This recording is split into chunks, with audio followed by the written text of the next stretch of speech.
오늘 마태복음 5장의 본문은 그 중요한 너희는 세상의 빛이라 하는 말씀입니다. 예수 믿는 사람들이 세상의 빛이라 라는 이 성경의 말씀은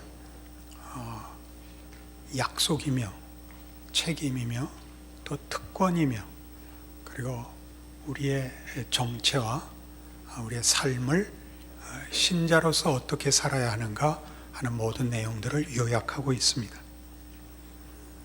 그러나 이 말씀을 이해하기 위해서는 우리가 그 앞에 있었던 팔복에 이어 우리를 세상의 빛으로 부르시는 주님의 말씀의 연결을 제대로 이해해야 합니다. 오늘 본문으로 본 11절과 12절을 먼저 잘 이해해야 하는데 11절에 있는 대로 나로 말미암아 너희를 욕하고 박해하고 거짓으로 너희를 거슬려 모든 악한 말을 할 때는 너희에게 복이 있다 하는 말씀을 잘 이해해야 합니다. 우리는 팔복을 생각할 때 그 모든 내용들이 자격과 조건이나 어떤 상태를 말하는 것이 아니라 예수 그리스도로 말미암아 하나님의 복된 나라에 초청을 받을 수 있는 무조건적인 범위를 지시하고 있다는 걸 확인했습니다. 우리가 어떤 자일지라도 예수로 말미암아 부르시고 허락하시는 하나님의 복된 나라에 예외 없이 들어갈 수 있다 하는 것이었죠. 우리의 능력과 자격을 요구하지 않고 허락하는 천국이지만 이 천국, 하나님의 나라는 그러나 중요하게 오늘 본문식으로 세상 나라와 적대적인 관계에 있는 나라입니다. 나로 말미암아 너희를 욕하고 박해하고 거짓으로 너희를 거슬러 모든 악한 말을 하는 이 일은 이 복을 얻은 예수로 말미암아 하나님의 백성으로 부름을 받는 모든 자들이 이 세상에서 확인해야 되는 소속감입니다. 세상 나라에 속했는가 하나님 나라에 속했는가 하는 것은 둘을 동시에 공유할 수 없습니다. 그러면서 이 말을 12절에 있는 바와 같이 기뻐하고 즐거워하라 하늘에서 너의 상이 큼이라 너희 전에 있던 선지자들도 이같이 박해하였느니라 라고 나옵니다. 옛날 선지자들이 당한 박해는 우리 구약 성경을 이해하는 대로 이런 것들입니다. 너희는 하나님의 말씀을 순종해라, 하나님의 뜻을 실천해라 하는 것들이 선지자들의 사명이었습니다. 그것을 인하여 왜 선지자들이 박해를 받았을까요? 이스라엘 백성들은 당연히 하나님의 선민들이고 하나님과 약속 관계에 있는 큰 책임을 지고 있는 백성들입니다. 그들이 하나님의 명령과 율법으로 요약된 모든 그 지켜야 할 내용들을 몰랐을 리도 없고 아주 반대했다고 보기도 어렵습니다. 그러나 거기에 말하자면 오늘 우리가 보는 바와 같은 옛 선지자들이 박해받은 그 이유와 그 이유가 설명하는 우리 성도된 자들의 이 세상에서의 현실에 관한 실마리가 있습니다. 구약성경 이사야 11장으로 갑니다. 구약성경 980페이지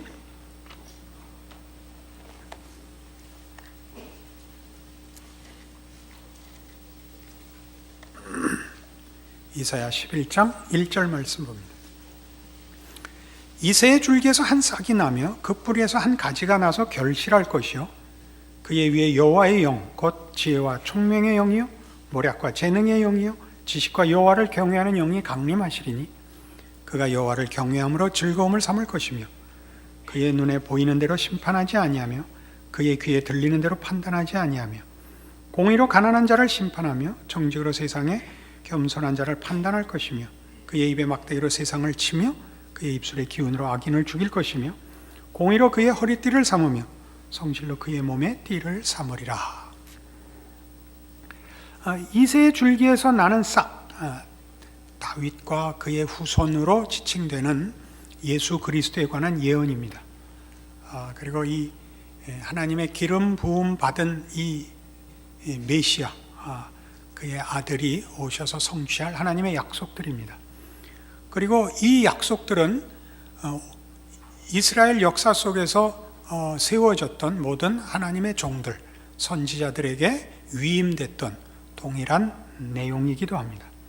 그것은 공의를 실현하는 것입니다. 이 공의를 실현하는 문제를 그 4절 보시면, 공의로 가난한 자를 심판하며 정직으로 세상의 겸손한 자를 판단한다. 그래서 심판과 판단은 정죄한다는 뜻이 아니고 사법권으로 보호한다 라는 뜻입니다. 가난한 자를 보호하고 겸손한 자를 지켜주고 라는 뜻입니다. 그의 행하는 모든 선지자들과 하나님의 종들이 행하는 일들은 이런 세상에 정의를, 공의를, 평화를 세우는 일입니다. 이것들은 아직도 우리 기독교의 큰 책임으로 남아있는 영원한 우리의 책임이기도 합니다마는, 이 일들은 종종 우리의 오해를 삽니다. 우리가 사는 시대와 사회에 공평과 정의를 구현해내는 일은 기독교 신앙의 속성입니다. 어떤 의미에서 속성이냐 하면, 공평과 정의를 실현할 수 있는 주인이 하나님이시기 때문에 그렇다는 뜻입니다.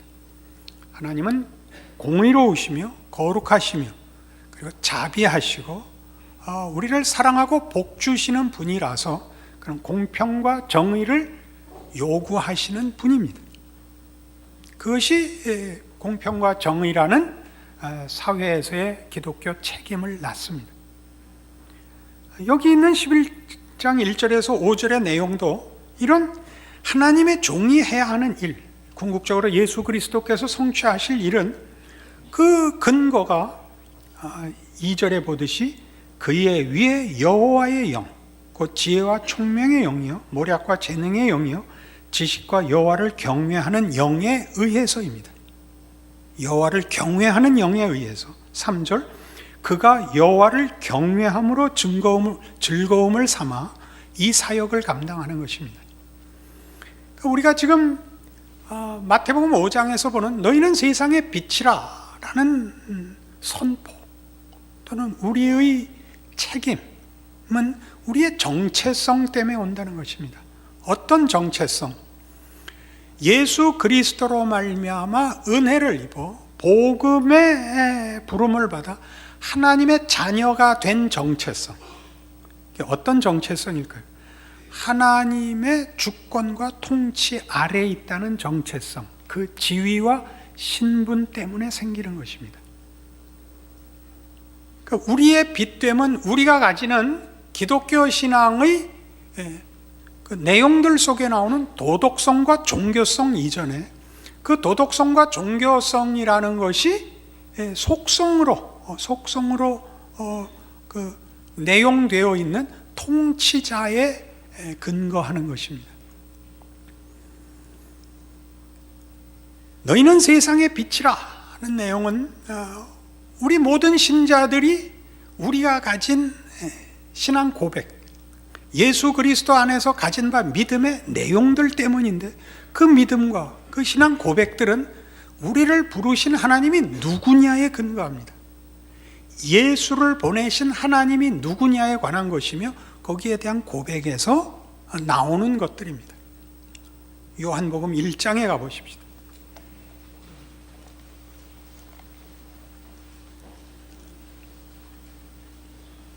요한복음 1장 1절, 태초에 말씀이 계시니라. 이 말씀이 하나님과 함께 계셨으니 이 말씀은 곧 하나님이시니라. 그가 태초에 하나님과 함께 계셨고 만물이 그로 말미암아 지은 바 되었으니 지은 것이 하나도 그가 없이는 된 것이 없느니라. 그 안에 생명이 있었으니 이 생명은 사람들의 빛이라. 빛이 어둠에 비추되 어둠이 깨닫지 못하더라. 이 빛은 생명에 관한 것입니다. 이 빛은 무슨 빛이냐 하면 생명과 진리에 관한 것인데, 여러분 잘 아시는 우리 요한복음 14장의 그 고백대로, 선언대로 내가 곧 길이요 진리요 생명입니다. 예수님은 생명에 대해서, 진리에 대해서 깨우쳐 주러 온 분이 아닙니다. 그분이 진리고 그분이 생명입니다. 그러니까 우리의 빛은 우리가 예수를 소유하고 있다, 예수 안에서 하나님의 통치 아래에 있다는 것으로 비치지, 우리가 믿는 신앙을 어떻게 도덕적으로 정치적으로 실현하는가에 빛이 있는 것 아닙니다. 그러니까 이게 중요한 차이가 있죠. 여러분은 먼저 하나님의 자녀라는 것이 무엇인지, 우리가 예수를 믿는다고 하는 고백이 무엇인지를 알아야 됩니다. 여러분은 세상에 속해 있지 않고 하나님께 속해 있고 하나님의 통치 아래에 있습니다. 그것 때문에 우리는 이 세상 속에서는 핍박을 받습니다. 세상은 우리에게 적대적입니다. 그리고 예수님께서 그러신 것 같이 우리도 성육신의 고난의 길을 걸어야 합니다. 왜요? 예수님 오신 것을 우리 지난번 확인했듯이 그 팔복을 이해하는 가장 중요한 배경으로서 이 빛은 흑암에 찾아온 빛이었습니다. 사망의 자리에 찾아온 빛이었습니다. 그러니까 우리 빛은 전부 사망의 그늘진 곳과 어두운 자리로 보냄을 받습니다. 세상은 예수가 없고 예수로 말미암아 하나님을 알지 못하는 것은 흑암의 자리고 사망의 자리일 수밖에 없습니다. 예수님 외에 다른 곳에서 빛을 발견할 수 없습니다. 그러므로 마땅히 우리의 빛된 것은 이런 소속에 의한 문제입니다. 하나님이 우리의 유일한 통치자요, 우리는 그의 신민입니다. 이 사실이 우리를 빛되게 하며 우리의 빛된 것에 대한 이해에 있어서 소속감과 신분과 하나님과의 관계와 그로 말미암는 정체성으로 이 빛을 이해하게 만듭니다. 그래서 고린도후서 4장에 가면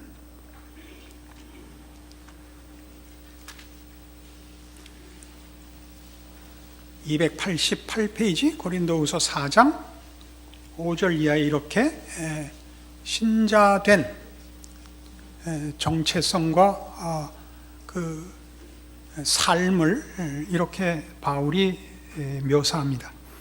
우리는 우리를 전파하는 것이 아니라 오직 그리스도 예수의 주 되신 것과 또 예수를 위하여 우리가 너희의 종된 것을 전파함이라.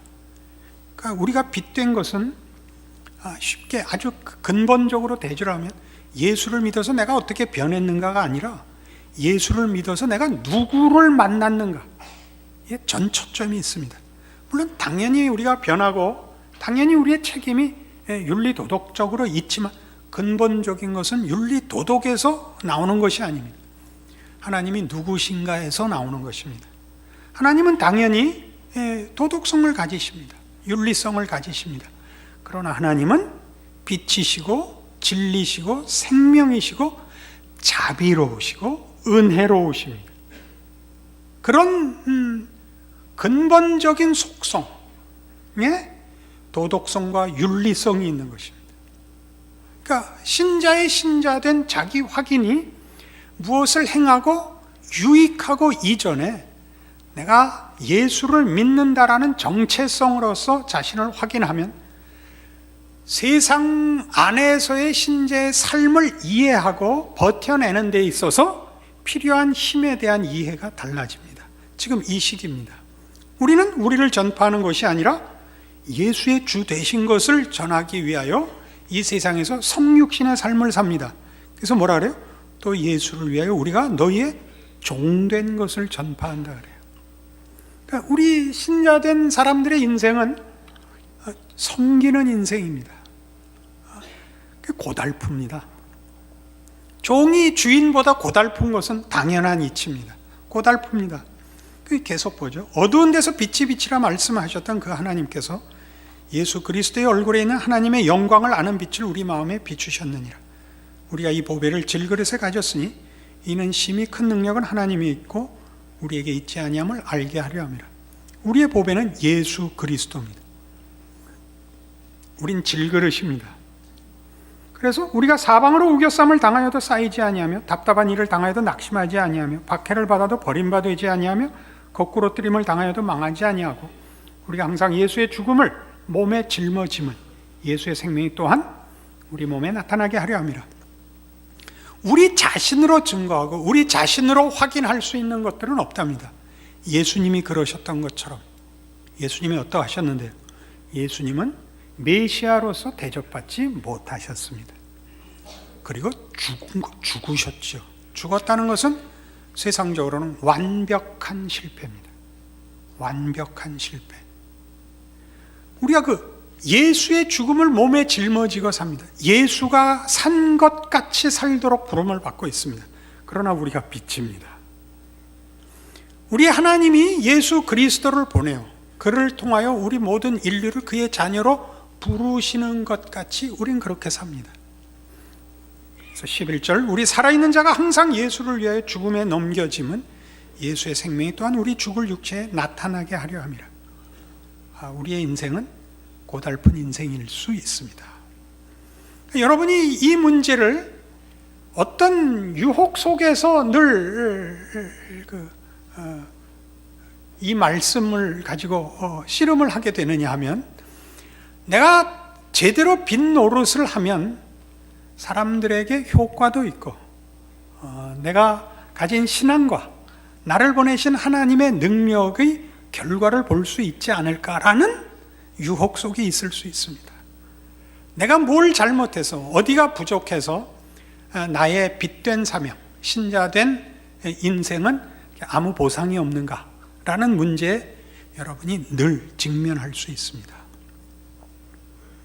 예수님이 죽어야 된다 그러죠? 제자들이 모두 말렸다니까요. 죽으면 말이 안 되잖아요. 신자의 생애가 궁극적으로 죽는 생애다, 그렇게 얘기하자면 여러분들 마음에 항복이 되세요. 보란듯이 신앙생활이 결과되고 보상됐으면 좋겠다라는 생각 우리 모두가 갖고 있는 것입니다. 그러나 지금 성경은 예수의 죽음을 몸에 짊어지고 주께서 죽으신 길을 가고 그리고 예수를 위하여 죽음에 넘겨집니다.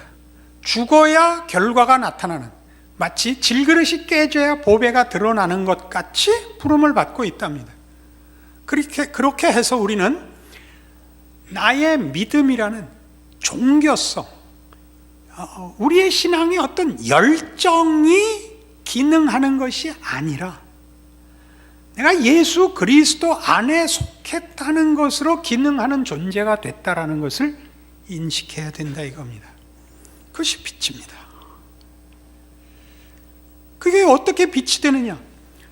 저 사람은 세상이 주인이 아니며 세상의 법칙으로 살지 않으며 세상에 굴하지 않는 사람이다. 이게 빛입니다.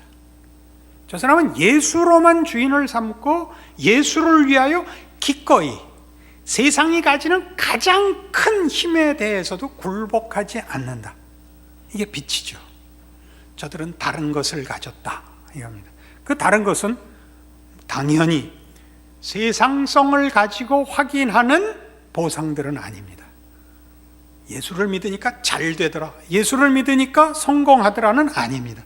그것 갖고는 세상과 예수의 구별이 분명하지 않습니다. 저는 여러분들이 기독교 신앙으로 인하여 또 기도해서 많은 하나님의 그 응답을 받기를 소원합니다. 그러나 궁극적으로는 그것은 아닙니다. 하나님이 그것으로 하나님이 여러분 기도에 응답하시고 하나님이 세상보다 크다는 걸 확인시켜 주셨을 것입니다. 궁극적으로는 우리는 죽는 인생을 살아야 합니다. 그래서 빌립보서 4장에 사도 바울은 이 문제에 대하여 이런 가르침을 줍니다.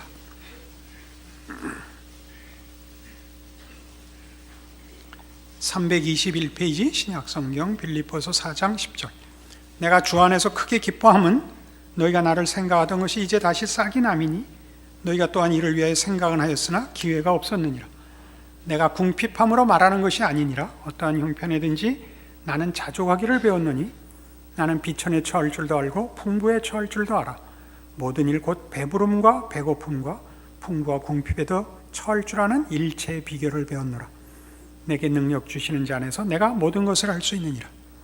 사도 바울의 이 큰 소리, 내게 능력 주시는 자 안에서 내가 모든 것을 할 수 있다는, 결단코 우리가 쉽게 생각하는 긍정적인 확신이 아닙니다. 낙관성에 관한 얘기가 아닙니다.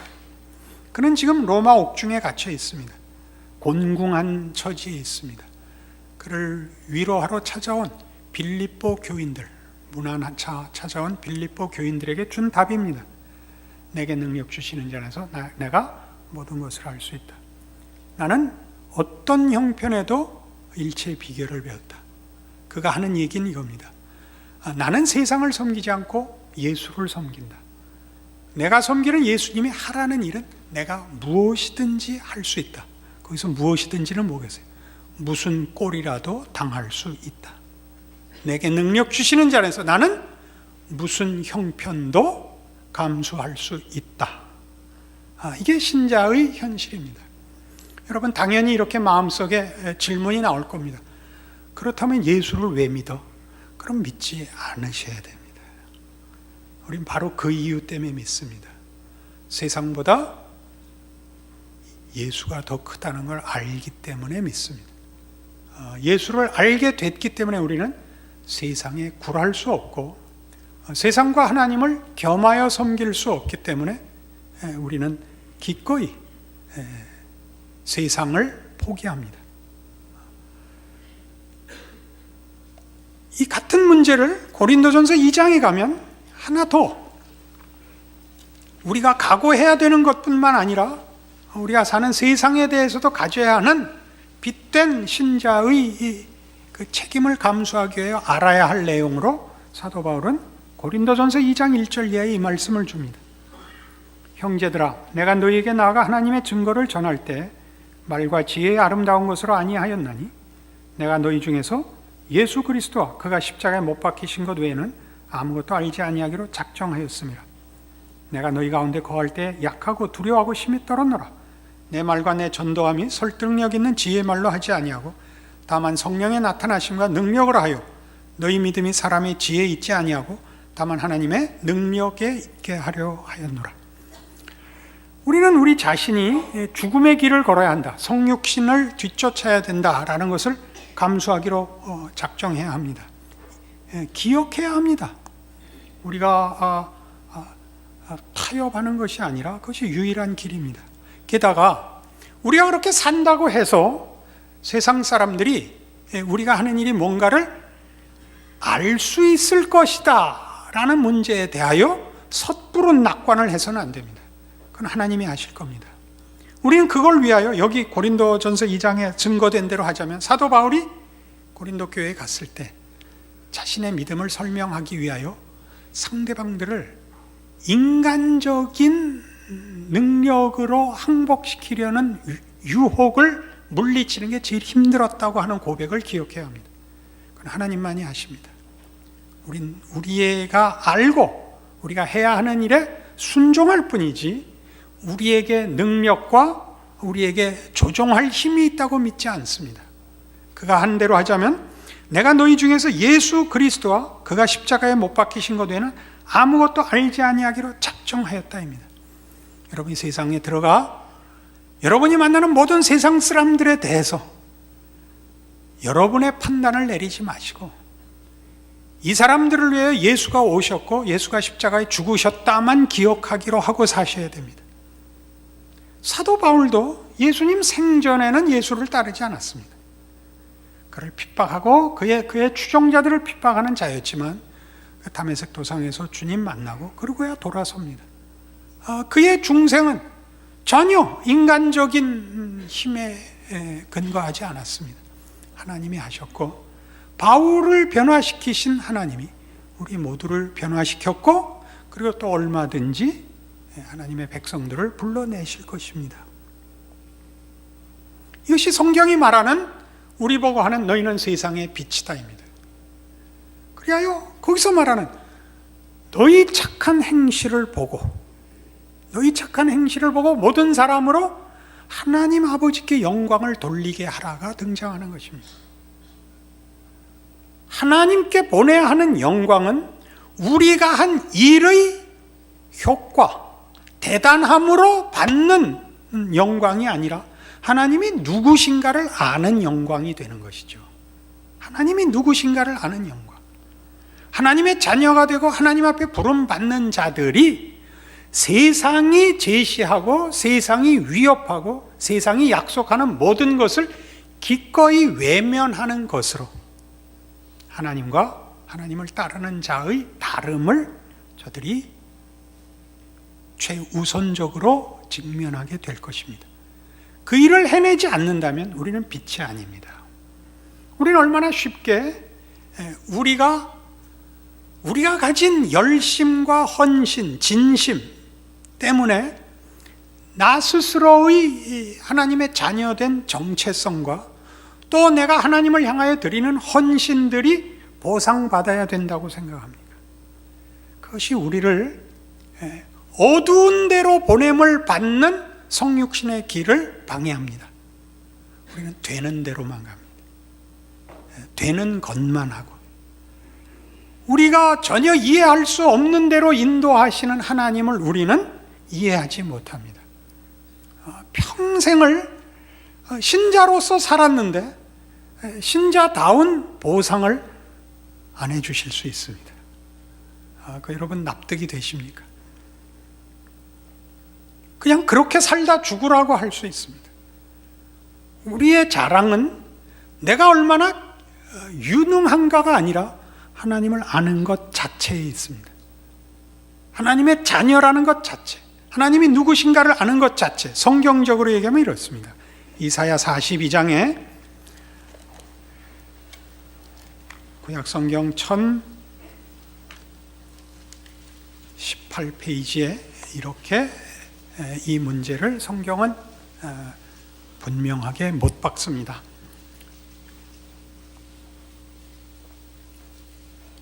42장 5절을 봅니다. 하늘을 창조하여 펴시고 땅과 그 소산을 내시며 땅 위의 백성에게 호흡을 주시며 땅에 행하는 자에게 영을 주시는 하나님 여호와께서 이같이 말씀하시되 나 여호와가 의로 너를 불렀은즉 내가 네 손을 잡아 너를 보호하며 너를 세워 백성의 언약과 이방의 빛이 되게 하리니 네가 눈먼 자들의 눈을 밝히며 갇힌 자를 감옥에서 이끌어내며 흑암에 앉은 자를 감방에서 나오게 하리라.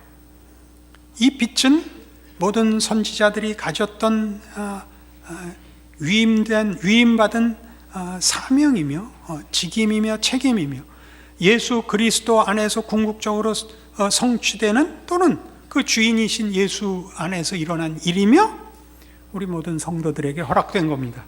우리야말로 빛입니다. 어떤 빛이죠? 눈먼 자들의 눈을 밝히며 갇힌 자를 감옥에서 이끌어내고 흑암에 앉은 자들을 해방시키는 겁니다. 이 일들은 기능적이기 이전에 이렇게 되어 있습니다. 8절 나는 여호와이니 이는 내 이름이라. 나는 내 영광을 다른 자에게 내 찬송을 우상에게 주지 아니하리라. 하나님이 그가 만드신 자기의 형상대로 만든 인류를 우상에게 넘겨주지 않겠노라고 분명히 작정하셨습니다. 세상에 맡겨두지 않겠노라고. 그래서 그의 아들을 보내셨고 그 전에 선지자들을 그렇게 보내셨으며 지금도 우리를 보내어 가장 열악한 환경, 가장 어두운 곳, 가장 절망적인 자리까지 하나님은 당신의 영광을 위하여 당신의 자비롭고 거룩하고 신실하신 통치를 모든 피조물들에게 허락하기 위하여 열심히 일하시고 이루실 것입니다. 그게 우리 모두가 가지는 신자로서의 빛된 사명입니다. 여러분들이 어떻게 하나님께 도움이 되느냐, 어떻게 충성해야 되느냐 이전에 이것은 하나님의 뜻입니다. 여러분이 이 뜻에 맞게 살고 순종한다면 여러분의 인생은 그것 자체로 보상받은 인생이며 복된 인생이고, 그것을 보이는 결과로 확인하고 싶으면 우리는 사실은 하나님의 통치 아래에 있는 것과 세상의 통치 아래에 있는 것 사이에서 사실은 시험받고 있는 꼴이 되는 것입니다. 오늘의 이 말씀이 여러분의 신자된 고백과 삶과 존재의 유일하고도 충분한 힘이 되시기를 바랍니다. 기도하십시다. 하나님 아버지 은혜를 감사합니다. 하나님을 아버지라 부르는 것이 얼마나 큰 일이면, 그래서 우리가 갖고 있는 우리의 존재와 우리의 인생이 큰 것인가 확인했습니다. 하나님을 아는 지식을 주셨고 예수 안에 허락된 모든 하나님의 거룩하시고 자비로우시고 전능하신 통치 아래 부름받았으니 그 복된 책임을 우리의 기쁨으로 신자된 자랑과 영광으로 누리고 승리하는 우리들 되게 하옵소서. 충성과 인내를 주시옵소서. 무엇보다 진리와 생명을 소유한 자의 넉넉함과 풍성함을 허락하옵소서. 세상이 우리를 이길 수 없음을 믿고 순종케 하옵소서. 예수님 이름으로 기도합니다. 아멘.